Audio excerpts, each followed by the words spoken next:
dozen Panera Bread locations have shut down all across the Houston area. Nearly 100 workers are set to lose their jobs after Panera announced it's shutting down. Caffeinated charged lemonades are to blame for the deaths of 2 people. Panera Bread was one of the most trusted brand restaurants in America with over 2,000 locations doing $6.5 billion in annual revenue. And they'd built a reputation on serving fresh and high-quality food. Today, the same brand is closing locations, suing its own franchisees. The fresh bread they built their entire identity on is now frozen, and sales have fallen by nearly $400 million.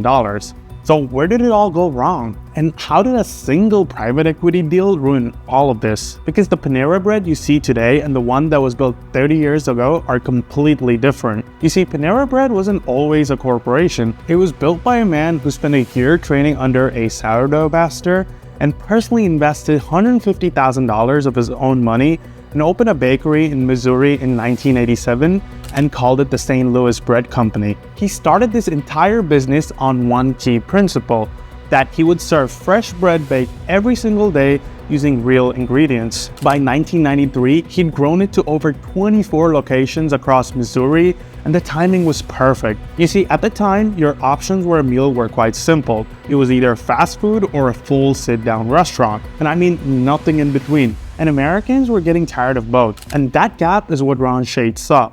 Shades was running Au Bon Pain, pardon my French. It was one of the most successful bakery chains in Boston. He paid $23 million for the St. Louis Bread Company and started building what the industry would come to call as fast casual, and Panera became one of its most defining brands. By 2007, Panera Bread went public, and by the 2010s, they had over 2,000 locations and were doing more than $5 billion in revenue. And the culture was shifting in Panera's favor. 70 to 80% of Americans were actively trying to eat more healthily. After a long time, people were actually reading the ingredients list, and clean label searches on Google grew 300% in a decade. In 2015, Panera made a move that no major restaurant chain had ever done before. They published the no-no list, a public commitment that 150 artificial additives would never appear in their food, and they were the first major chain to do so. And honestly, it wasn't just words, because behind every store were 24 fresh dough facilities running across the country,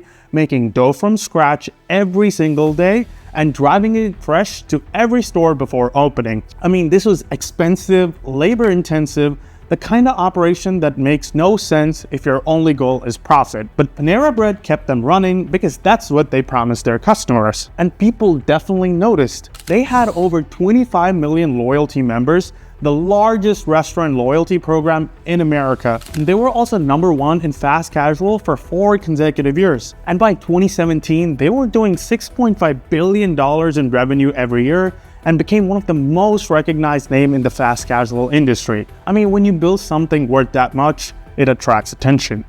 And this just in, Panera Bread is being bought for $7 billion. Panera Bread has been sold for $7.5 billion. In July 2017, a Luxembourg-based investment firm called JAB Holdings paid $7.5 billion for Panera Bread. You've probably never heard of them, but they own Peet's Coffee, Caribou Coffee, Krispy Kreme, and Einstein Bros Bagels. And now they also own Panera Bread. Ron Shades stepped down as CEO in January 2018 and walked away with nearly $400 million. And after that, he was never seen again inside a Panera Bread, and JAB got to work. Their playbook across every brand they've ever touched is the same. Find a brand people love, buy it, cut everything that made it special, and take the money. I mean, look at what happened to Caribou Coffee. Caribou was an independent chain with a loyal following. JAB bought it in 2013 and immediately closed 80 stores and converted 90 others into Peet's locations. A brand people genuinely loved essentially ceased to exist. And that's their entire playbook. And Panera was next in line. And it always starts with small things that customers never notice. You know, like romaine lettuce being swapped for cheaper iceberg lettuce, chicken portions getting reduced, less avocado in your salad, and sandwich fillings getting lighter. Each change small enough to seem reasonable on its own. But the franchisees started noticing. Stores started reporting low sales, customer complaints ticking up, and people saying the food wasn't what it used to be. But corporate kept pushing. And then they came for the fresh dough facilities. Remember those 24 facilities making dough from scratch every single day? JAB looked at them and saw one thing, that they were freaking expensive. so they started shutting them down one by one. By 2025, all 9 remaining facilities were gone. The bread that built the brand was now arriving in frozen parcels from a factory. I mean, it was finished in store ovens and technically baked on site, but it was not made there. It is not fresh and not made from scratch, which is what they promised. And customers were still expected to pay $9 for a sandwich. Come on, it's ridiculous. Prices kept rising while portions kept shrinking. And Panera's own CEO would later call it a death by 1,000 cuts. I mean, he wasn't wrong, but those cuts didn't happen by accident. And they definitely didn't stop there. Because what came next just didn't damage the brand, it literally killed people. In 2022, Panera launched what they marketed as a clean plant-based energy drink called the Charged Lemonade. It was said to be made with natural ingredients and plant-based caffeine and marketed as a refreshing, healthy alternative. But what they didn't emphasize was the fact that it contained 390 milligrams of caffeine per serving. That is 4 Red Bull cans and 1 single serving of lemonade. And it just sat there in the self-serve station next to the regular lemonade.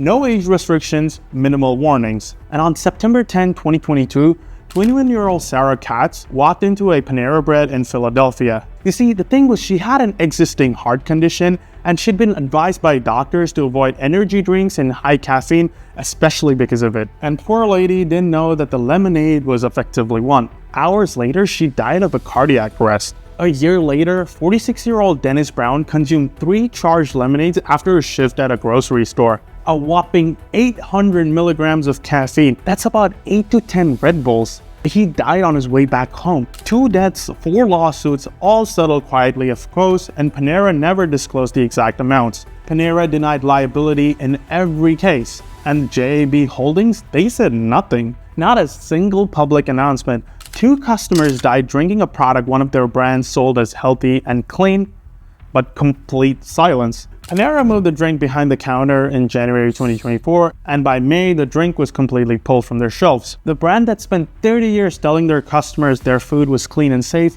had just killed 2 people with the drink.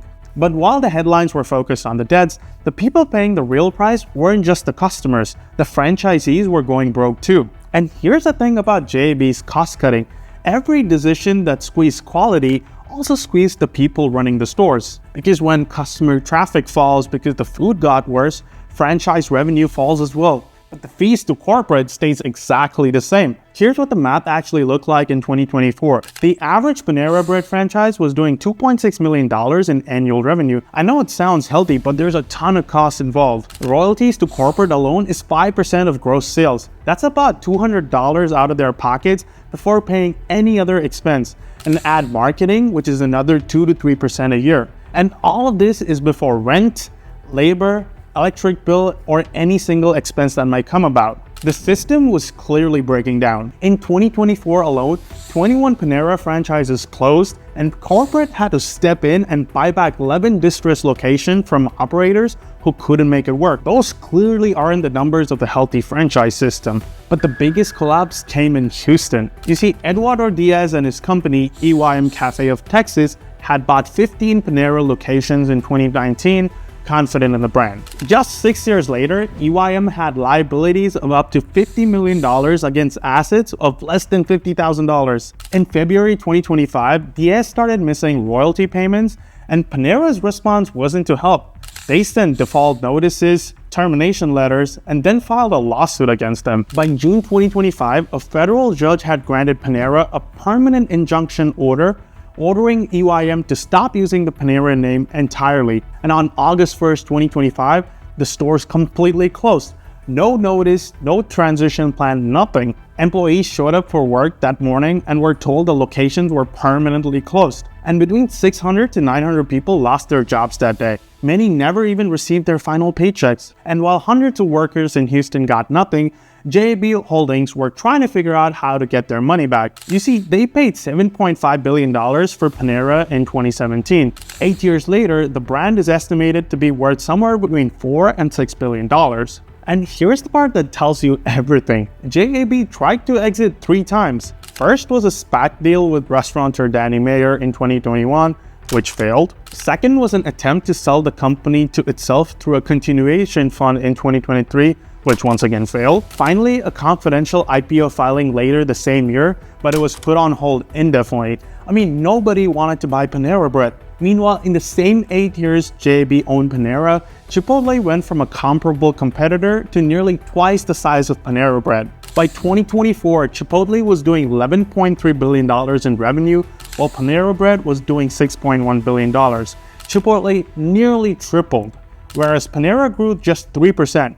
Not 3% a year, 3% total over the course of 8 years. Panera went from number 1 in fast casual to number 3 behind Chipotle and even behind Panda Express. But how did Panera Bread respond? In November 2025, Panera's CEO stood before investors and unveiled Panera Rise, a 3-year transformation plan. He announced new menu items, value deals, 65 new stores by 2028, but the frozen bread stays, the small portions stay, and the high prices definitely stay. The things that actually broke the brand remain untouched. Now for the final twist.